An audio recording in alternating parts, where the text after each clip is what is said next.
Movie के start में हमें एक छोटे बच्चे को दिखाया जाता है। इसका नाम मोगली है।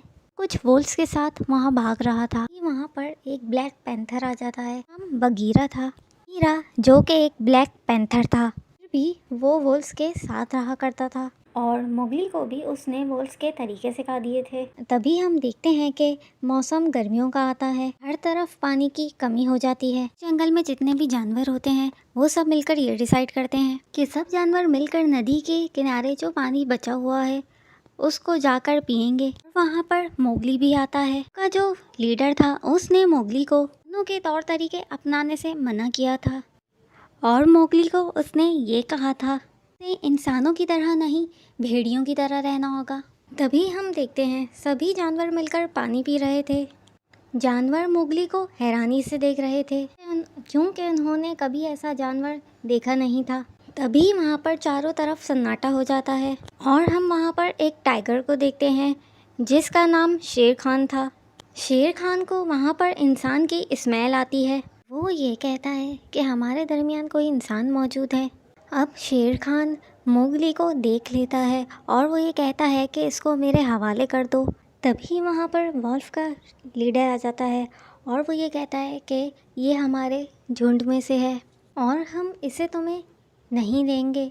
अब शेर उन्हें कहता है कि आज नहीं तो कल बारिश हो जाएगी और ये जो पानी की कमी है वो पूरी हो जाएगी। अब जो सब जानवरों में इत्तेफाक है तो ये इत्तेफाक ख़त्म हो जाएगा और तब मैं मोगली को उठाकर यहाँ से ले जाऊँगा। मुझे कोई भी नहीं रोक सकता। वो सब जानवरों को धमकी देकर यहाँ से चला जाता है और अब सब के सब वोल्स मोगली के लिए बहुत ही परेशान थे। ऐसे ही वक्त गुजरता रहता है और बारिश होना स्टार्ट हो जाती है। अब वोल्स के दरमियान में एक मीटिंग होती है। वोल्स ये डिसाइड नहीं कर पा रहे थे कि मोगली को साथ रखना है या नहीं, क्योंकि ये वोल्स अगर मोगली को अपने साथ रखते तो शेर खान भी इनका दुश्मन बन जाता। मगर अब मोगली अपने वोल्स साथियों को खतरे में नहीं डालना चाहता था। मोगली सब वोल्स के पास जाता है और जाकर ये कहता है कि मैं यहाँ से चला जाऊँगा। तभी वहाँ पर बगीरा भी होता है और वो भी यही कहता है कि मोगली का यहाँ से जाना बेहतर होगा। ब्लैक पैंथर बगीरा उनसे कहता है कि मुझे इंसानों का एक गांव पता है, मैं मोगली को वहाँ छोड़ आऊँगा। जो मोगली की मदर रक्षा थी वो ये कहती है कि मैं मोगली को अपने पास से किसी भी कीमत पर दूर नहीं होने दूंगी। मगर अब मोगली को तो यहाँ से जाना था। इससे पहले मोगली को कुछ समझ आता, शेर खान मोगली पर हमला कर देता है। बगीरा शेर खान से लड़ता है और अब मोगली वहाँ से भागना शुरू कर देता है। शेर खान बहुत ज़्यादा ताकतवर था। बगीरा शेर खान का मुकाबला नहीं कर पाता। शेर खान बगीरा को हरा देता है और इसके बाद वो मोगली का पीछा करता है और जैसे ही वो मोगली को पकड़ने वाला था तभी वो वहाँ पर भागती हुई भैंसों से टकरा जाता है और इसी बात का फ़ायदा उठाता है मोगली। वो एक भैंस को पकड़ता है और वहाँ से निकल जाता है। इस बात पर शेर खान को बहुत गुस्सा आ रहा था। अब शेर खान उस जगह पर जाता है जहाँ पर वोल्स रहते हैं। वोल्स शेर खान को बताते हैं कि मोगली यहाँ से जा चुका है। अब शेर खान कहता है कि ये तुम्हारी गलती है, तुमने उस इंसान के बच्चे को मेरे हवाले नहीं किया। और अब वहाँ पर वोल्फ का जो लीडर था उससे शेर खान की फ़ाइट हो जाती है जिससे वोल्फ के लीडर की डेथ हो जाती है। उस लीडर को उठाकर पहाड़ी से नीचे गिरा देता है। अब सभी वोल्फ बहुत ज़्यादा डर गए थे और शेर खान ने उनके इलाके पर कब्ज़ा कर लिया था। मोगली दिखाया जाता है जो अभी भी भैंस के ऊपर था। जब उसकी आँख खुलती है तो वो देखता है कि भैंसें एक चट्टान के ऊपर से गुजर रही हैं और उस चट्टान का रास्ता बहुत ज़्यादा खतरनाक है। वो देखता है कि ऊपर से लैंडस्लाइडिंग भी हो रही थी। तभी वो अपनी जान बचाने के लिए एक नदी में कूद जाता है। मोगली को बहुत ज़्यादा भूख लग रही थी। वो उन फलों को तोड़ने के लिए एक दरख्त पर चढ़ जाता है। तभी वहाँ पर कुछ और जानवर आते हैं। वो मोगली के फलों को उठाकर भाग जाते हैं और अब मोगली इस घने जंगल में आकर रास्ता भी भूल चुका था। अब जब मोगली एक दरख्त के पास से गुजर रहा था तभी उसके पास एक पाइथन स्नेक आ जाती है। वो मोगली को हिप्नोटाइज कर लेती है, जिससे मोगली को अपना पास्ट याद आता है जब वो बहुत छोटा था। वो अपने पास्ट में देखता है कि किस तरह उसके फादर ने उसको शेर खान से बचाया था। उसके फादर के हाथ में एक जलती हुई मिसाल थी, जिससे उन्होंने शेर खान पर हमला भी किया था जब शेर खान ने उसके फादर को मार दिया था। अब दोबारा से हमें प्रेजेंट दिखाया जाता है, जहाँ पर हम वही पाइथन स्नेक को देखते हैं। ये पाइथन स्नेक मोगली को अपनी बातों में लगा रही थी ताकि वो मोगली को खा जाए। और जब ये मोगली को खाने वाली थी तब ही वहाँ पर एक बेर आ जाता है, जिसका नाम बल्लू था। दरअसल मोगली बेहोश हो गया था। जब उसे होश आता है तो वो बल्लू को अपनी आंखों के सामने देखता है। अब बल्लू मोगली से कहता है कि मैंने तुम्हारी जान बचाई है और इसके बदले तुम्हें मेरी मदद करनी होगी। मोगली बल्लू की मदद करने के लिए तैयार हो जाता है। अब मोगली इंसानों की तरह अपना दिमाग इस्तेमाल करता है। बल्लू ये देखकर बहुत खुश हो जाता है। वो मोगली को कहता है कि क्यों ना तुम यहाँ पर मेरे साथ रुक जाओ, हम दोनों अच्छे दोस्त बन जाएंगे और सर्दियों में खूब मज़े करेंगे। मगर मोगली बल्लू से कहता है, मुझे यहाँ पर बगीरा ने रुकने से मना किया है। बल्लू कहता है कि वो तो मेरा बहुत अच्छा दोस्त है।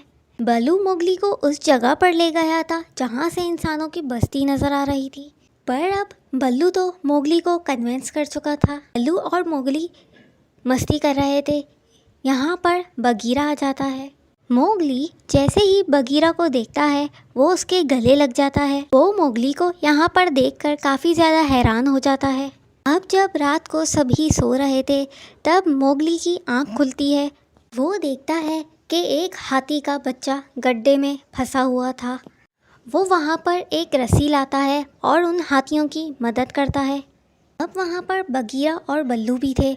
जब वो ये देखते हैं तो वो बहुत ज़्यादा खुश हो जाते हैं। बगीरा बल्लू को बताता है कि शेर खान ने वुल्फ के लीडर को मार दिया है और उसका अब अगला शिकार मोगली है।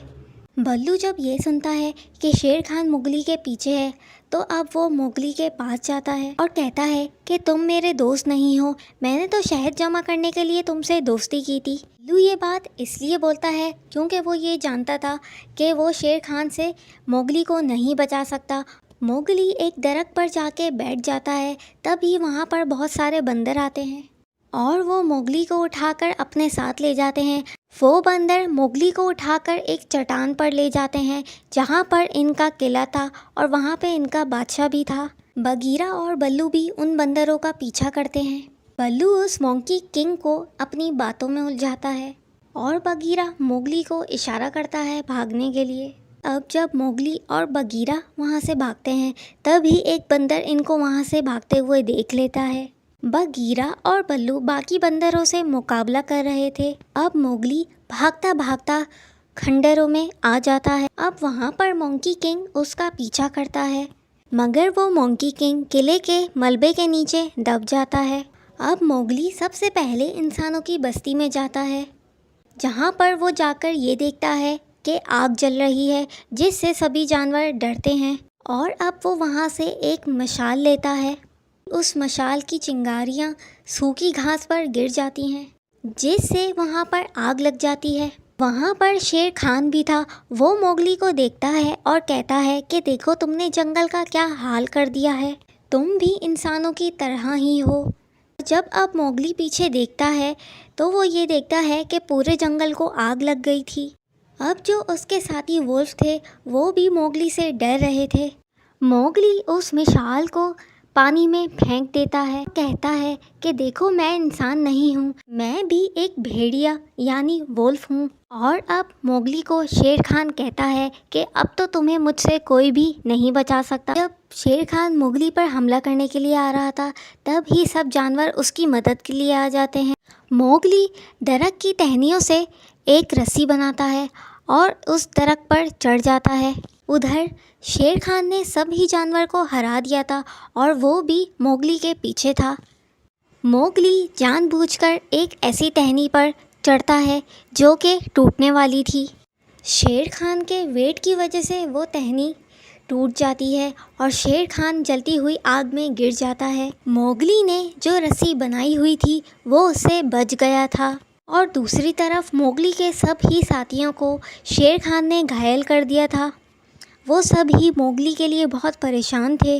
तभी वो देखते हैं कि मोगली एक हाथी पर बैठ के वापस आ गया था और वो उन हाथियों की मदद से नदी के रुख को बदल देता है, जिसकी वजह से नदी का पानी जंगल की तरफ चला जाता है। अब जंगल में जो आग लगी हुई थी वो पूरी तरह से बुझ जाती है और अब मोगली को दिखाया जाता है जो कि जंगल में घूम रहा था और अब बल्लू भी इनके साथ रहने लग गया था और यहीं पर मूवी एंड हो जाती है।